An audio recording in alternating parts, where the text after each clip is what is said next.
ತಾಂಡಾಗಿ ಉಲ್ಲೇಖ ಮಾಡಿಲ್ಲ. ಆಮೇಲೆ ನಾನು ಪ್ರತಿ ವರ್ಷ ಗ್ರಾಮ ಸಂಚಾರ ಮಾಡ್ತೀವಿ ಸಭಾಧ್ಯಕ್ಷರೇ.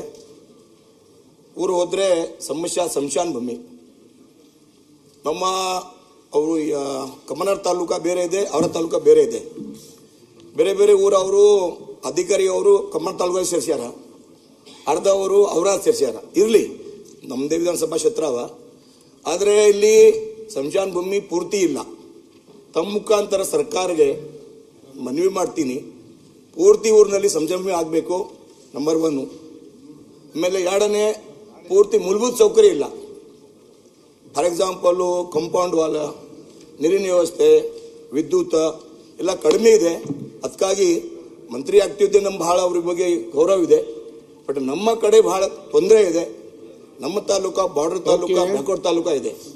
ಅದಕ್ಕಾಗಿ ತಾವು ದಯವಿಟ್ಟು ಎಲ್ಲೆಲ್ಲಿ ನಮ್ಮ ತಾಂಡಾನೇ ಒಟ್ಟೆ ಸಂಚಾರ ಭೂಮಿ ಇಲ್ಲ, ಬೇರೆ ಬೇರೆ ದೊಡ್ಡ ಊರಿನಲ್ಲಿ ಇಲ್ಲ. ಮೂಲಭೂತ ಸೌಕರ್ಯ ಒಂದು ಸಂಚಾರ ಕೌಂಟಾಗಿ ಮಾಡಬೇಕು. ಆಮೇಲೆ ಸರ್ಕಾರಿ ಜಮೀನು ಕೆಲವು ಇದೆ, ಕೆಲವು ಕಡೆ ಸರ್ಕಾರ ಜಮೀನು ಇಲ್ಲ. ಪ್ರೈವೇಟ್ ಜಮೀನು ತಾವು ಸರ್ಕಾರ ಕಡೆಯಿಂದ ಪರ್ಚೇಸ್ ಮಾಡಿ ಒಂದು ಕೊಡಬೇಕು, ಒತ್ತಾಯ ಇದೆ.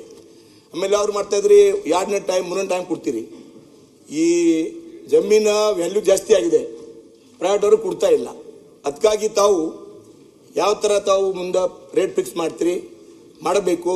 ನಮ್ಮ ತಾಲೂಕು ಪೂರ್ತಿ ಸಂಚಾರ ಭೂಮಿ ಆಗಬೇಕು ಅನ್ನೋ ಒತ್ತಾಯ ಇದೆ. ಓಕೆ, ಮಾನ್ಯ ಅಧ್ಯಕ್ಷರೇ, ಮಾನ್ಯ ಸದಸ್ಯರು ಕೇಳುವಂಥದ್ದು ಸಮಸ್ಯೆ ಇದೆ, ನಾನು ಇಲ್ಲ ಅಂತ ಹೇಳಲಿಕ್ಕೆ ಹೋಗೋದಿಲ್ಲ. ಸುಮಾರು ಕಡೆ ಕಳೆದ ಒಂದು 10 ವರ್ಷದಿಂದನೂ ಕೂಡ ನಾವು ಸತತವಾಗಿ ಪ್ರಯತ್ನ ಮಾಡ್ತಾನೆ ಇದ್ದೇವೆ. ಎಲ್ಲ ವಸತಿ ಪ್ರದೇಶ, ಅದು ಗ್ರಾಮ ಇರಲಿ, ಗ್ರಾಮದ ಮಾನ್ಯತೆ ಇಲ್ಲದೆ ಹೋಗ್ಲಿ. ಯಾಕಂದ್ರೆ ತಾಂಡಾಗಳಿಗೆ ಹಿಂದೆ ಗ್ರಾಮದ ಮಾನ್ಯತೆ ಇರಲಿಲ್ಲ, ನಾವೀಗ ಅದನ್ನ ಕೊಡ್ತಾ ಇದ್ದೇವೆ. ಯಾವುದೇ ಇರಲಿ, ಅಲ್ಲಿ ಅವಶ್ಯ ಇರುವಷ್ಟು ಸ್ಮಶಾನ ಭೂಮಿ ಕೊಡಬೇಕು ಅನ್ನೋದು 10 ವರ್ಷದಿಂದ ಎಲ್ಲ ಸರ್ಕಾರ ಪ್ರಯತ್ನ ಮಾಡಿದೆ. ಹೈಕೋರ್ಟ್ನವರು ಕೂಡ ಇದನ್ನ ತುಂಬಾ ಬಹಳ ಬೆನ್ನತ್ತಿ ಮಾಡಿಸಿದ್ದಾರೆ. ಆದರೂ ಕೂಡ ಕೆಲವು ಕಡೆ ಇನ್ನೂ ನಾವು ಕೊಡೋದಕ್ಕೆ ಸಾಧ್ಯ ಆಗಿಲ್ಲ. ಈಗ ಇರೋ ಭೂಮಿ ಎಲ್ಲ ನಾವು ರೈತರಿಗೆ ಕೊಡಿ, ಅದಕ್ಕೆ ಕೊಡಿ, ಇದಕ್ಕೆ ಕೊಡಿ ಅಂತ ಕೊಟ್ಬಿಟ್ಟು ಕೊನೆಗೆ ಈಗ ಸ್ಮಶಾನಗಳಿಗೆ ಭೂಮಿ ಲಭ್ಯ ಇಲ್ಲದ ಹಾಗೆ ಆಗಿದೆ. ಸ್ಮಶಾನ ಭೂಮಿ ಕೊಡೋದಕ್ಕೋಸ್ಕರ ಈಗ ಕಳೆದ 3 ವರ್ಷದಲ್ಲಿ ಅಧ್ಯಕ್ಷರೇ ಸುಮಾರು 58 ಕೋಟಿ ರೂಪಾಯಿ ಕೊಟ್ಟು ಖರೀದಿ ಮಾಡಿದ್ದೇವೆ. ಈಗ ಸ್ಮಶಾನಕ್ಕೆ ಎಲ್ಲ ಕೊಟ್ಟು ಕೊನೆಗೆ ಸ್ಮಶಾನಕ್ಕೆ ಖರೀದಿ ಮಾಡುವಂತ ಹಂತಕ್ಕೂ ಬಂದು ನಿಂತಿದ್ದೇವೆ. 58 ಕೋಟಿ ಖರ್ಚು ಮಾಡಿದ್ದೇವೆ ಖರೀದಿ ಮಾಡಲಿಕ್ಕೆ. ಸೊ ಎನಿವೆ, ಅದು ಒಂದು ಬದಿಗಿದ್ರು ಕೂಡ ಈಗ ಇವ್ರ ಕ್ಷೇತ್ರದಲ್ಲಿ ನನಗೆ ಬಂದಿರೋ ವರದಿ ಪ್ರಕಾರ ಅವರು 154 ವಸತಿ ಪ್ರದೇಶಗಳ ಪೈಕಿ 9 ಪ್ರದೇಶಗಳಿಗೆ ಸ್ಮಶಾನ ಲಭ್ಯ ಇಲ್ಲ, ಅಥವಾ ಇರೋದು ದೂರ ಇದೆ, ಸೂಕ್ತ ಅಲ್ಲ ಅಂತ ನಾನು ಬಂದಿರುವಂತಹ ವರದಿ. ಈಗ 9 ಪೈಕಿ 2 ಗ್ರಾಮಕ್ಕೆ ಆ ಗ್ರಾಮದ ಮಿತಿಯಲ್ಲೇ ಸರ್ಕಾರಿ ಭೂಮಿ ಲಭ್ಯ ಇದೆ. ಅದನ್ನ ಇನ್ನೊಂದು ವಾರದ ಒಳಗಡೆ ಅವರಿಗೆ ನಾನು ಸ್ಮಶಾನಕ್ಕೆ ರಿಸರ್ವ್ ಮಾಡಲಿಕ್ಕೆ DC ಅವರಿಗೆ ಆಲ್ರೆಡಿ ಆದೇಶ ಬೆಳಿಗ್ಗೆ ಕೊಟ್ಟಿದ್ದೇವೆ. ಇನ್ನ 7 ವಸತಿ ಪ್ರದೇಶಗಳಿಗೆ ಆ ವಸತಿ ಪ್ರದೇಶ ಅಂದ್ರೆ ಆ ಗ್ರಾಮದ ವ್ಯಾಪ್ತಿಯಲ್ಲಿ ಲಭ್ಯ ಇಲ್ಲ, ಪಕ್ಕದ ಗ್ರಾಮದಲ್ಲಿ ಲಭ್ಯ ಇದೆ. ಅದನ್ನು ಕೂಡ ಇನ್ನು ಬರೋ ವಾರದಲ್ಲಿ ಪಕ್ಕದ ಗ್ರಾಮದಲ್ಲಿ ಇರೋದನ್ನು ರಿಸರ್ವ್ ಮಾಡೋಣ. ಜನ ಒಪ್ಪಬಹುದು, ಬಿಡಬಹುದು, ದೂರ ಆಗುತ್ತೆ ಅಂತ ಹೇಳ್ಬಹುದು, ಬಟ್ ಕನಿಷ್ಠ ಒಂದು ವ್ಯವಸ್ಥೆಯನ್ನಾದ್ರೂ ನಾವು ಮಾಡಿ ಕೊಡೋಣ. ಸೊ ಈ ಪ್ರಕಾರವಾಗಿ 9 ಇಲ್ಲದೆ ಇರುವಂತಹದಕ್ಕೆ ಬರುವ ಒಂದು 15 ದಿನದ ಒಳಗಡೆ ಒಂದು ಕಾದಿರಿಸುವಂತಹದನ್ನ ಮಾಡೋಣ. ಅದು ಅಲ್ಲದೆ ಅದು ಸೂಕ್ತ ಅಲ್ಲ ಅಂತ ಕಂಡು ಬಂದ ಸಂದರ್ಭದಲ್ಲಿ DC ಅವರು ಸ್ಥಳೀಯವಾಗಿ ಯಾರಾದರೂ ಖಾಸಗಿಯವರು ಕೊಡೋ ಆಗಿದ್ರೆ, ನಮಗೆ ಎಟುಕುವ ದರದಲ್ಲಿ ಸಿಗುವ ಆಗಿದ್ರೆ ಅದನ್ನ ಪ್ರಸ್ತಾವನೆ ಕಳಿಸ್ಲಿಕ್ಕೂ ನಾನು ಹೇಳ್ತೇನೆ, ಅದಕ್ಕೂ ಕೂಡ ನಾವು ಒದಗಿಸ್ಕೊಡ್ತೇವೆ. ಎರಡನೇದು ಅವ್ರು ಕೇಳಿದ ಪ್ರಶ್ನೆ, ಅದಕ್ಕೆ ಕಾಂಪೌಂಡು, ನೀರಿನ ವ್ಯವಸ್ಥೆ, ಅದು ನಾವು ಗ್ರಾಮ ಪಂಚಾಯತಿಗೆ ಹ್ಯಾಂಡ್ ಓವರ್ ಮಾಡ್ತೇವೆ. ಅವರು ಆ ಎಲ್ಲ ಸೌಲಭ್ಯಗಳನ್ನ ಕೊಡಬೇಕಾಗತ್ತೆ. ನರೇಗಾದಲ್ಲಿ ಅದೆಲ್ಲದಕ್ಕೂ ಕೂಡ ಸ್ಟ್ಯಾಂಡರ್ಡ್ ಎಸ್ಟಿಮೇಟೇ ಇದೆ. ಕಾಂಪೌಂಡ್ ಮಾಡಿ ನೀರಿನ ವ್ಯವಸ್ಥೆ ಮಾಡಿಕೊಡುವಂತಹದ್ದು ಗ್ರಾಮ ಪಂಚಾಯತಿಯವ್ರು ಮಾಡಿಕೊಡ್ಬೇಕು. ನಾನು ಅವರಿಗೆ DC ಅವರಿಗೆ ಹೇಳ್ತೇನೆ, CO ಅವರಿಗೆ ಸೂಚನೆ ಕೊಡ್ಲಿಕ್ಕೆ ಇದಕ್ಕೆ ಬೇಕಾದಂತ ಮೂಲಭೂತ ಸೌಕರ್ಯಗಳನ್ನ ನರೇಗಾ ಕಾರ್ಯಕ್ರಮ ಉಪಯೋಗಿಸಿ ಮಾಡಲಿಕ್ಕೆ. ನರೇಗಾ ಮುಂದೆ ಏನಾಗುತ್ತೆ ನೋಡೋಣ. ಬಟ್ ಯಾವ್ದಾದ್ರು ಒಂದು ಪ್ರಾವಿಷನ್ ಇರುತ್ತೆ ಅಂತ ನಾನು ತಿಳ್ಕೊಂಡಿದ್ದೇನೆ ಅಧ್ಯಕ್ಷ. ಸನ್ಮಾನ್ಯ ಸಭಾಧ್ಯಕ್ಷರೇ, ಅಧ್ಯಕ್ಷರೇ, ನಮ್ದು ಕೃಷ್ಣ ಅವರಿಗೆ ತಾವು 58 ಕೋಟಿ ಪ್ರಾವಿಷನ್ ಮಾಡಿದ್ದೀರಾ ಅಂತ ಹೇಳಿದ್ದಾರೆ. ಖರ್ಚು ಒಂದು ಜಿಲ್ಲೆಗೆ ಎಷ್ಟು ಬರ್ತೈತೆ? 1.5 ಕೋಟಿ ಬರ್ಬೋದು. ತಾಲೂಕುಗಳಿಗೆ ಬಂದ್ರೆ 20 ಲಕ್ಷ ಬರೋದು. ನಿಮ್ಗೆ ಎಲ್ಲೂ ಸಿಗಲ್ಲ. ಈಗ ಕರ್ನಾಟಕದಲ್ಲಿ ಎಲ್ಲೂ ನಿಮ್ಗೆ ಜಮೀನೇ ಸಿಗಲ್ಲ. ಇದ್ದ ಸರ್ಕ ಜಾಗ ಕೊಟ್ಟು ಈಗ ನಾವು ಅತ್ಯಂತ ಪರ್ಚೇಸ್ ಪರಿಸ್ಥಿತಿ ಸ್ಥಿತಿ ಬಂದಿದ್ದೀರಿ. ನಾನು ದಾವಣಗೆರೆಗೆ ಹೋಗಿದ್ದೆ ಅಧ್ಯಕ್ಷರೇ. ಅಲ್ಲಿ ಲ್ಯಾಂಡ್ ಗ್ರಾಂಟ್ ನಾವೇ ಮಾಡಿಕೊಟ್ಟಿದ್ದೀರಿ. ಸುಮಾರು 100-120 ಎಕರೆ ಲ್ಯಾಂಡ್ ಗ್ರಾಂಟ್. ನಾನು ಹೋಗಿ ಅಶ್ವತ್ಥ ಕಟ್ಟೆ ಮೇಲೆ ಕೂತ್ಕೊಂಡು 1 ಎಕರೆ ಕೊಡ್ರಯ್ಯ ಅಂದ್ರೂ ಒಬ್ರು ಕೊಡಲ್ಲ. ಸ್ಕೂಲು ಕೊಡಲ್ಲ, ಆಸ್ಪತ್ರೆಗೆ ಕೊಡಲ್ಲ. ಅದಕ್ಕೆ ನಾನು ಹೇಳೋವಂಥದ್ದು, ನಾನು ಅವಾಗ ಪ್ರಯತ್ನ ಮಾಡಿ ಎಲ್ಲ ಡಿಸಿಗಳಿಗೂ ಹೇಳಿದ್ದೆ, ದಯವಿಟ್ಟು ಇನ್ಮೇಲೆ ಎಲ್ಲೇ ನೀವು ಲ್ಯಾಂಡ್ ಗ್ರಾಂಟ್ಗಳು ಮಾಡಿ, ಇನ್ನು 20-30 ವರ್ಷಕ್ಕೆ ಅಲ್ಲಿ ಸ್ಕೂಲು, ಅಂಗನವಾಡಿ, ಸ್ಮಶಾನ ಅದರ ಪ್ರಾವಿಷನ್ ಮಾಡದಾದ್ಮೇಲೆ ಕೊಡಬೇಕು ಅಂತ ಸ್ಟ್ರಿಕ್ಟ್ ಆರ್ಡರ್ ಮಾಡಿ. ನೀವು ಇಲ್ಲಿ ಅದು ಬಹಳ ಇಂಪಾರ್ಟೆಂಟ್. ದಯವಿಟ್ಟು ಇದು ಮಾಡಿದ್ರೆ ಮುಂದಿನ ಜನಾಂಗಕ್ಕೆ ಒಳ್ಳೇದಾಗ್ತೈತೆ. ಇಲ್ಲ ಅಂತಂದ್ರೆ ಎಲ್ಲ ತಗೊಳಕ್ ರೆಡಿ ಇದ್ದಾರೆ. ನೀವು ಕೊಟ್ರೆ ಎಲ್ಲರೂ ಬರೋದು. ನೀವು ಎಲ್ಲಿ ಈ ಚಿತ್ರದುರ್ಗ ಹೋಗ್ತಾ ಇದ್ರೆ ಬೆಟ್ಟನೆಲ್ಲ ಉತ್ಕೊಂಡ್ಬಿಟ್ಟಿದ್ದಾರೆ. ಈಗ ಎಡಗಡೆ ನೀವು ಬೆಟ್ಟಗಳನ್ನೆಲ್ಲ ಉತ್ಕೊಂಡ್ಬಿಟ್ಟಿದ್ದಾರೆ ಮೇಲ್ಗಡೆ. ಇದನ್ನ ತಪ್ಪಿಸ್ಬೇಕು. ಮುಂದಿನ ಜನಾಂಗಕ್ಕೆ ನಾವೇನೋ ಉಳಿಸಿಲ್ಲ ಅಂದ್ರೆ ದೊಡ್ಡ ಸಮಸ್ಯೆ ಆಗ್ತದೆ. ಕೃಷ್ಣ ಅವರೇ, ದಯವಿಟ್ಟು ಇದನ್ನೆಲ್ಲ ಸರ್ಕ್ಯುಲರ್ ಅಲ್ಲಿ ನೀವು ಗ್ರಾಂಟ್ ಮಾಡಬೇಕಾದ್ರೆ ಏನೇ ಮಾಡಬೇಕಾದ್ರೂ ಇದನ್ನ ಉಳಿಸ್ಕೊಂಡು ಇನ್ನು 25 ವರ್ಷಕ್ಕೆ ಮುಂದೆ ಕೊಡ್ತೀರಿ ಅನ್ನೋದು ಒಂದು ಆದೇಶ ಮಾಡಿದ್ರೆ ಒಂದು ರೆಕಾರ್ಡ್ ಉಳಿಯುತ್ತೆ. ಧನ್ಯವಾದ. ಸನ್ಮಾನ್ಯ ಸಭಾಧ್ಯಕ್ಷರೇ, ನಾನು ತಾವು ಹೇಳ ಪ್ರಕಾರ 10 ವರ್ಷದಿಂದ ನಾವು ಕೂಡ ಮಾಡಿದ್ದೀವಿ. ನಮ್ಮ ಸರ್ಕಾರ ಟೈಮ್ನಲ್ಲಿ ನಾವು ಸಂಚಾರ ಭೂಮಿ ಮಾಡಿದ್ದೀವಿ. ಸಂಚಾರ ಭೂಮಿಗೆ ಹೋಗ್ಲಿಕ್ಕೆ ರಸ್ತಾ ಎಲ್ಲ ಮಾಡಿದ್ದೀವಿ. ಆದರೆ ಕೆಲವು ಊರು ಬಾಕಿ ಇದೆ. ತಾಂಡಾಗೆ ರೆವೆನ್ಯೂ ಆಗಿದೆ. ರೆವೆನ್ಯೂ ತಾಂಡಾಗೆ ಬಿ ಸಂಚಾರ ಭೂಮಿ ಇಲ್ಲ. ಆಮೇಲೆ ನಮ್ಮದು ವಿನಂತಿ ಇದೆ, ನಮ್ಮ ಜಿಲ್ಲೆನಲ್ಲಿ ಬಹಳ ತಾಂಡ ಇದೆ, ಜಾಸ್ತಿ ಇದೆ. ಬೀದರ್ ಜಿಲ್ಲೆನಲ್ಲಿ, ಅವರ ತಾಲೂಕಿನಲ್ಲಿ ಒಂದು 30 ತಾಂಡಾಗೆ ರೆವೆನ್ಯೂ ಮಾಡಿದಿರಿ. ನಮ್ಮ 157 ತಾಂಡ ಇದೆ. 157 ತಾಂಡ. ಬಾಕಿ ತಾಂಡ ಸರ್ವೆ ಮಾಡಿ ರೆವೆನ್ಯೂ ಮಾಡಬೇಕು. ಏನು ಮಾನದಂಡ ಇದೆ ತಾವು ಮಾಡಬೇಕು, ವಿನಂತಿ ಇದೆ.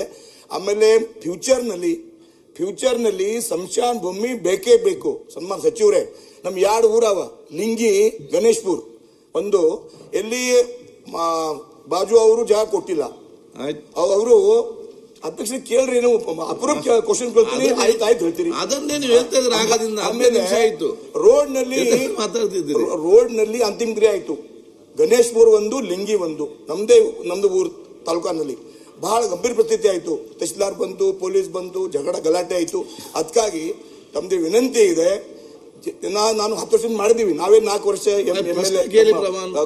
ದೇವರ ಕೃಪೆಯಿಂದ. ಬಟ್ ಕೆಲವು ಜನ ಜಾಗ ಕೊಡ್ತಾ ಇಲ್ಲ. ವ್ಯಾಲ್ಯೂಯೇಷನ್ ಜಾಸ್ತಿ ಆಗಿದೆ. ಅದಕ್ಕಾಗಿ ಸರ್ಕಾರಕ್ಕೆ ವಿನಂತಿ ಇದೆ, ವ್ಯಾಲ್ಯೂಯೇಷನ್ ತಾವು ಜಾಸ್ತಿ ಮಾಡ್ರಿ. ಆಮೇಲೆ ಪ್ರತಿ ಊರಿಗೆ ಸಂಶಾನ ಬೇಕು. ಫ್ಯೂಚರ್ ನಲ್ಲಿ ಏನ್ ಮಾಡ್ತೀರಿ? ಬಹಳ ಗಂಭೀರ ಪ್ರಶ್ನೆ ಇದೆ. ಗಂಭೀರ ಪ್ರಶ್ನೆಗೆ ತಾವು ಅಧ್ಯಕ್ಷರೇ ಥೋಡ ನಮ್ಮ ಯಾವಾಗ ಕ್ವಶನ್ ಹಾಕಲ್ಲ. 15 ನಿಮಿಷ ಆಯ್ತು ಮಾತಾಡುದು. ಇಲ್ಲ, ಹೌದಾ? ವಿಷಯ ಗಂಭೀರ ಇದೆ, ಹೇಳಿದ್ದೀರಿ. ಅದಕ್ಕಾಗಿ ಮಂತ್ರಿಗೆ ವಿನಂತಿ ಇದೆ, ಪ್ರತಿ ತಾಂಡಾಗೆ, ಪ್ರತಿ ವಿಲೇಜ್ಗೆ ನಮ್ಮ ಸಂಚಾರ ಭೂಮಿ ಬೇಕು. ಆಮೇಲೆ ಮೂಲ ಸೌಕರ್ಯ ತಾವು ಮಾಡಲೇಬೇಕು. ವಿನಂತಿ ಮಾಡ್ತಾ ಇದ್ದೀವಿ.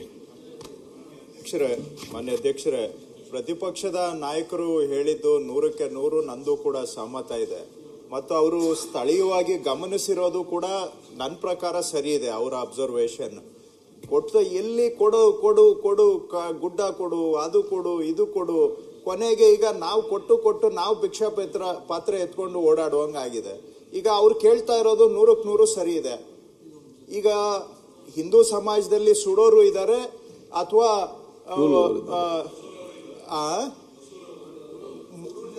ಉಳುವವರು ಇದ್ದಾರೆ.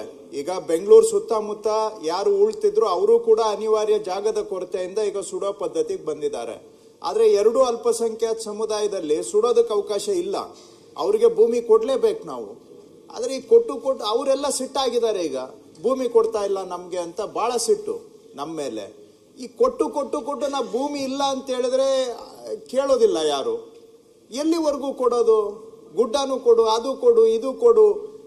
ಈ ರೀತಿ ಆದ್ರೆ ಅವ್ರು ಹೇಳಿದ್ದು ಸರಿ ಇದೆ. ಸ್ವಲ್ಪ ನಾವು ಶಾಲೆ, ಸ್ಮಶಾನ ಇಂಥ ಸೌಲಭ್ಯಗಳಿಗೆ ನಾಳೆ ಭವಿಷ್ಯದ ಈಗ ಹಳ್ಳಿಯಲ್ಲೂ ಕೂಡ ಅಧ್ಯಕ್ಷರೇ ಹುಡುಗರಿದ್ದಾರೆ, ಯೂತ್ಸ್ ಇದ್ದಾರೆ, ಅವ್ರಿಗೊಂದು ಆಟದ ಮೈದಾನ ಕೇಳ್ತಾರೆ, ಎಲ್ಲಿಂದ ಕೊಡ್ತೀರಿ?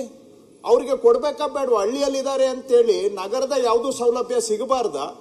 ನಾಳೆ ಅವರಿಗೂ ಆಟದ ಮೈದಾನ ಕೊಡಬೇಕಾಗುತ್ತೆ, ನಾವು ಪಾರ್ಕ್ ಕೊಡಬೇಕಾಗುತ್ತೆ, ಹಳ್ಳಿಯಲ್ಲಿ ಶಾಲೆಗೆ ಸೂಕ್ತ ಜಾಗ ಇರಬೇಕು, ಸ್ಮಶಾನಕ್ಕೆ ಬೇಕು, ಬೇರೆ ಏನಾದರೂ ಮಕ್ಕಳು ಕೈ ಚಾಚೋದಕ್ಕಾದ್ರೂ ಸ್ವಲ್ಪ ಜಾಗ ಇರಬೇಕು. ಅದಕ್ಕೆಲ್ಲ ನೀವು ಕಟ್ಟುನಿಟ್ಟಾಗಿ ಕಾಯ್ದಿರಿಸಬೇಕು ಅಂತ ಪ್ರತಿಪಕ್ಷದ ನಾಯಕರು ಏನು ಹೇಳಿದ್ದಾರೆ ಅದ್ರ ಕಡೆ ಖಂಡಿತವಾಗಿ ನಾವು ಅದನ್ನ ಒಪ್ತೇವೆ, ಅದನ್ನ ಅನುಷ್ಠಾನ ಮಾಡಲಿಕ್ಕೂ ಕೂಡ ಮಾಡ್ತೇವೆ ಅಧ್ಯಕ್ಷರೇ. ಇನ್ನ ಮಾನ್ಯ ಶಾಸಕರು ಹೇಳಿದ್ದು, ಅವರು ನಾನು ಗುರುತಿಸಿದಾಗೆ 9 ವಸತಿ ಪ್ರದೇಶಕ್ಕೆ ಇಲ್ಲ ಅಂತ ವರದಿ ಬಂದಿದೆ. ಇನ್ನೂ ಹೆಚ್ಚಿದ್ರೆ ತಾವು ಕೊಡಿ. ಈಗ ಮಾರ್ಗಸೂಚಿ ದರಕ್ಕಿಂತ 3 ಪಟ್ಟುವರೆಗೆ ಕೊಡ್ಲಿಕ್ಕೆ ಅವಕಾಶ ಇದೆ. 3 ಪಟ್ಟುವರೆಗೆ ಪರಿಹಾರ ಕೊಟ್ಟು ಖರೀದಿ ಮಾಡ್ಲಿಕ್ಕೆ ಅವಕಾಶ ಇದೆ. ಫಸ್ಟ್ ಪ್ರಯಾರಿಟಿ ಹತ್ತಿರದಲ್ಲಿರುವ ಸರ್ಕಾರಿ ಜಾಗದಲ್ಲಿ ಅವರಿಗೆ ಕಾಯ್ದಿರಿಸ್ತೇವೆ. ಎರಡನೇದು ಎಲ್ಲೂ ಅದು ಸೆಟ್ ಆಗಲಿಲ್ಲ ಅಂತ ಹೇಳಿದ್ರೆ ಖರೀದಿ ಮಾಡೋದಕ್ಕೂ ಕೂಡ ಅವಕಾಶ ಮಾಡಿಕೊಡ್ತೇವೆ. ಅದು ಯಾವುದಾದ್ರೂ ಈ 9 ನಮ್ಮ ನಜರಲ್ಲಿ ಇದೆ. ಅದು ಬಿಟ್ಟು ಇನ್ನೇನಾದ್ರೂ ಇದ್ರೆ ತಾವು ಕೊಡಿ. ಮೂರನೇದು, ಅವರು ತಾಂಡಗಳು ಕಂದಾಯ ಗ್ರಾಮ ಆಗಿಲ್ಲ ಅಂತ ಹೇಳ್ತಾರೆ. ಅದು ನಿಜವಾಗಿ ನನಗೂ ಬೇಸರದ ಸಂಗತಿ. ಇಷ್ಟೆಲ್ಲ ನಾವು ಪ್ರಯತ್ನ ಮಾಡಿ ಇನ್ನೂ ಹಾಗೆ ಉಳಿದಿದ್ದಾವೆ ಅಂದ್ರೆ ಅದು ನಾನು ಏನು ಹೇಳಬೇಕು, ನನಗೆ ಬೇಸರ ಆಗುತ್ತೆ. ಈಗಲೂ ನಾನು ಇವತ್ತು ಅದನ್ನು ಪಟ್ಟಿ ಕೊಡಿ, ಯಾವುದು ಗ್ರಾಮ ಆಗಿಲ್ಲ ಅಂತ ದಯವಿಟ್ಟು ಅದು ಪಟ್ಟಿ ಕೊಡಿ. ನನಗೆ ಪಟ್ಟಿ ಕೊಡಿ ಯಾವ್ದು ಆಗಿಲ್ಲ ಅಂತೇಳಿ. ಅದು ಆ ರೀತಿ ಆಗದೆ ಹೋಗಿದ್ರೆ ನಿಜವಾಗ್ಲೂ ಅದು ನಮ್ಮ ವೈಫಲ್ಯ ಆಗುತ್ತೆ. ಅದನ್ನ ನಾವು ಒಪ್ಕೊಳ್ಬೇಕು. ಇಷ್ಟೆಲ್ಲ ಪ್ರಯತ್ನ ಮಾಡಿ ಇನ್ನೂ ತಾಂಡಗಳು ಕಂದಾಯ ಗ್ರಾಮ ಮಾಡಿಲ್ಲ, ಪ್ರಸ್ತಾವನೆ ಬಂದಿಲ್ಲ ಅಂತ ಹೇಳಿದ್ರೆ ನಿಜವಾಗೂ ಬೇಸರದ ಸಂಗತಿ. ಅದನ್ನ ನೋಡೋಣ, ಈಗ ಸರಿಪಡಿಸ್ಲಿಕ್ಕೆ ಅವಕಾಶ ಆಗುತ್ತೋ ಇಲ್ವೋ. ಬಟ್ ಅಟ್ಲೀಸ್ಟ್ ಪಟ್ಟಿ ಆದ್ರೂ ಕೂಡ ನಾನು ಅಧಿಕಾರಿಗಳಿಂದ ವಿವರಣೆ ತಗೊಳ್ತೇವೆ. ಸನ್ಮಾನ್ಯ ಅಧ್ಯಕ್ಷರೇ, ತಾವು 100% ಮಾಡ್ತೀರಿ, ನಮ್ಮ ಭರವಸೆ ಇದೆ. ಆಮೇಲೆ ಜಮೀನು ಕೂಡ ಅತಿಕ್ರಮಣ ಆಗ್ತಾ ಇದೆ. ಈ ಬಿ ನಮ್ಮ ಕ್ವಶನ್ ಇದೆ. ಜಮೀನು ಅತಿಕ್ರಮಣ ಆಗ್ತಾ ಇದೆ, ತಾವು ನೋಡ್ಬೇಕು. ತಾವು ಹೇಳಿದ್ರೆ ವಿಲ್ ಮಾತಾಡಿದ್ರು, ಅತಿಕ್ರಮಣ ಜಾಸ್ತಿ ಆಗ್ತಾ ಇದೆ. ನಮ್ಮ ಜಾನುವಾರು ಹತ್ರ ನಮ್ಮ ಗೋಮಾಲ ಜಮೀನು ಕೂಡ ಅತಿಕ್ರಮಣ ಆಗ್ತಾ ಇದೆ. ತಾವು ಕಂಟ್ರೋಲ್ ಮಾಡಬೇಕು ಅಷ್ಟೇ. ಬಸವರಾಜ್ ಮುತ್ತಿಮೋಡ್, ಸಂಗಮೇಶ್, ಮಂಜುವೆ. ಸನ್ಮಾನ್ಯ ಅಧ್ಯಕ್ಷ